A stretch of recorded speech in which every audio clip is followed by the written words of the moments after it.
Good afternoon, grade 10 and grade 12. Now, I'm going to do a TED Talk for you, just to show you that it can be done and that you can conquer your fear so it doesn't conquer you. Now, some of you might be saying, well, it's easy for you because you've been talking for many years. Well, there's truth to that, but at the same time, it can be very still a bit of a challenge to talk about what I'm going to talk about. And I will give you a heads up now, but I will do it during the speech, that my topic will be personal. I'm sharing a bit of myself, and there might be sensitive to some, especially if you have family members that deal with or has dealt with epilepsy, which will be my topic. So just give you a heads up there. But I will do it in the speech, just show you where it should be presented. And you should have your timer in front of you as well, just to keep track of your time.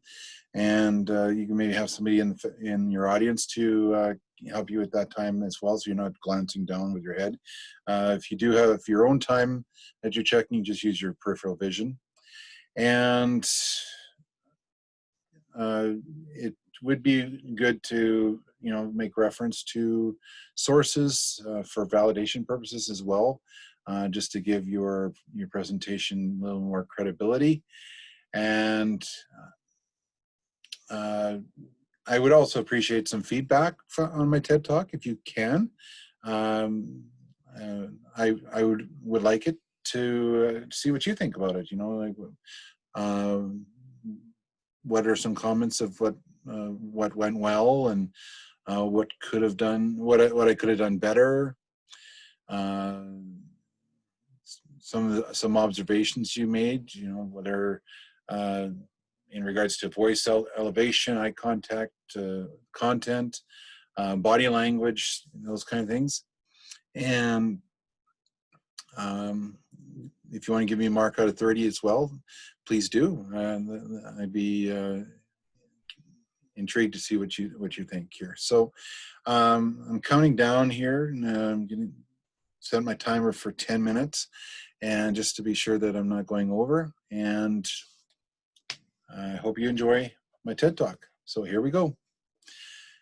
Hi, my name is Mr. Heskin, and I will be doing a TED Talk on epilepsy. So just to give you a heads up or a warning that what I will be sharing with you may be sensitive to some, and especially in regards to the complexities regarding epilepsy. So please keep that in mind, and this is informative, and I'm sharing a bit of myself with you. So I hope you will enjoy the presentation and learn something about epilepsy and what you could do to help others out.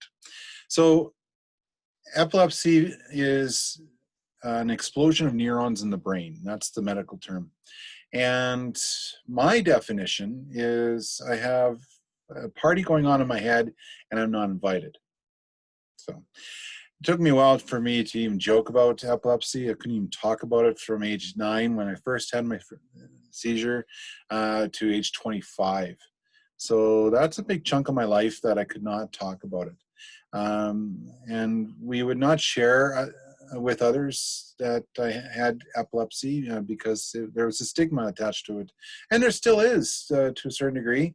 People don't understand what epilepsy is, and especially if they're experiencing a seizure, there is, and people are witnessing it. It's scary.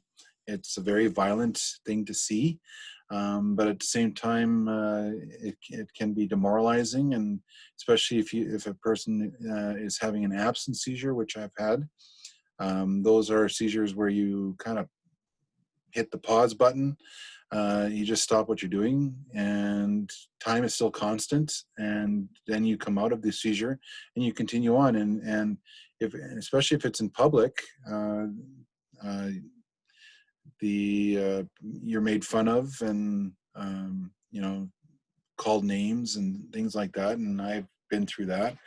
Uh, I've had it happen in front of family members, and for them, it scared the living daylights out of them, because you know, like I was performing for my grandpa and grandma when I was in grade 5, and all of a sudden I was I was playing my ukulele, and I was just in the middle strum here, and I was singing, "This is my island in the sun where the people have toiled since time begun," and I stopped, and everybody's like, "What's going on?"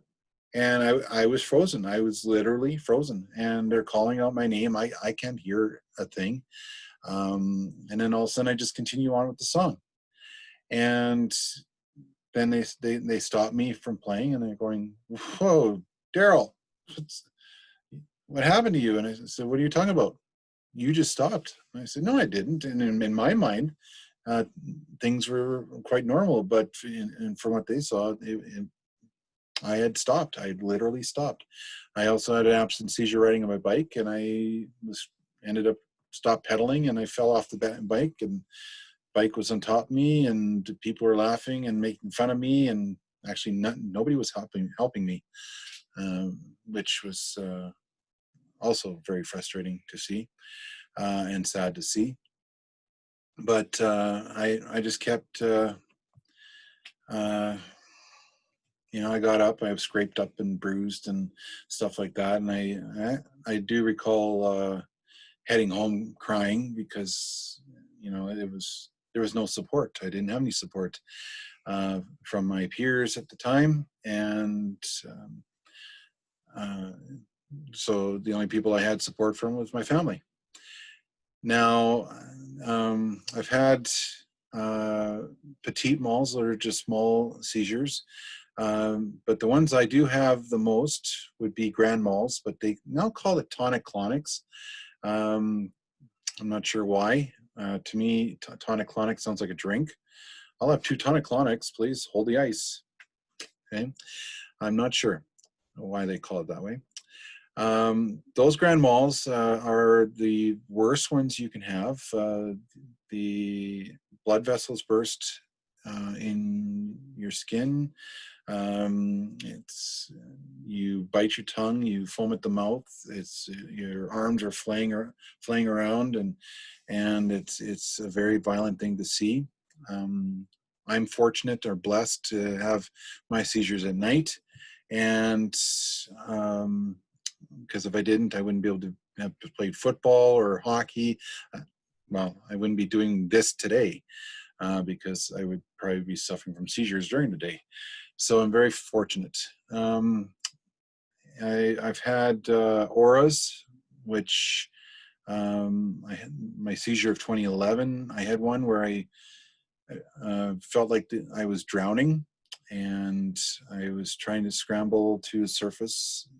It felt like water to me, and I was trying to get to the surface, and all of a sudden everything went black. And when I came to, paramedics were standing above me, my family was standing above me, and they're saying I had a seizure. And I said, "No, I didn't."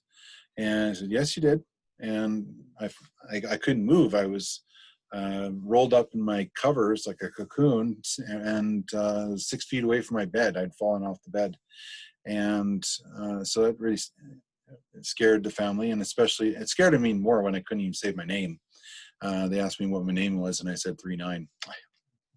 To this day, I don't have a clue what that meant. And my last seizure was in 2018. That was stress-induced, and I was bombarded 85 decibels daily from bass-boosted music from the dance studio. My classroom was right next to it. And for six and a half years, I had no issue. But the last half, somebody had rewired the speakers, and it was facing my direction, unfortunately, and didn't know what it was until after my second afibrillation attack that I had. My first AFib attack was accompanied by that seizure, and so I'm having the seizure. I'm also, my heart's going like crazy, and so I've had to recover from that, and it usually takes me about 2 weeks to recover from a seizure. If I can walk out of the hospital on on my own accord, then I know things will get better. Um, like I'm very weak. It takes me, like I said, 2 weeks to get back to normal. I've exerted every bit of energy that and strength that I have. I have nothing after that. If you do see somebody experiencing a seizure, be sure that you call 911 right off the bat and let the person go through the seizure. If there's any obstacles in the way, please move the obstacles out of the way. Let them have a wide berth. Don't try to restrain the person. It's like I said, it's very violent. The hands are flaying in every direction, and if you try to restrain the person, they get scared, and it becomes it's not going to bode well for the person trying to restrain them. So just let the person have the seizure. And I've seen a person have a seizure and they just drop like a rock. Um, Unfortunately, that's just what's going to have to happen. And as long as you're there talking to them in a calm, collected voice, they eventually come out of it, and then you can once they've calmed down, you can roll them on their side so the fluids can drain out, and then the paramedics can deal with the person. There's a lot to say about epilepsy, but like I said, it took me till age 25 to talk about it, and it also took 2 doctors and the Mayo Clinic, no less, to help me come up with the diagnosis of being epileptic. And so the first doctor wouldn't give me a chance to have an MRI because he said it was too expensive. Get a second opinion. So we did, and that doctor got me in right away, and I was able to find out location of the seizures, but not the cause. So that's still very frustrating. It still takes its toll on my family, especially my mom. And she has to check up on me because she worries whether or not I had a seizure during the night, if I can get through the night. So it takes it takes its toll on the family, but as long as you have that support in there, I know I'm going to get through anything that that I'm confronted with. So if you have any questions, give me a shout, and thank you for listening.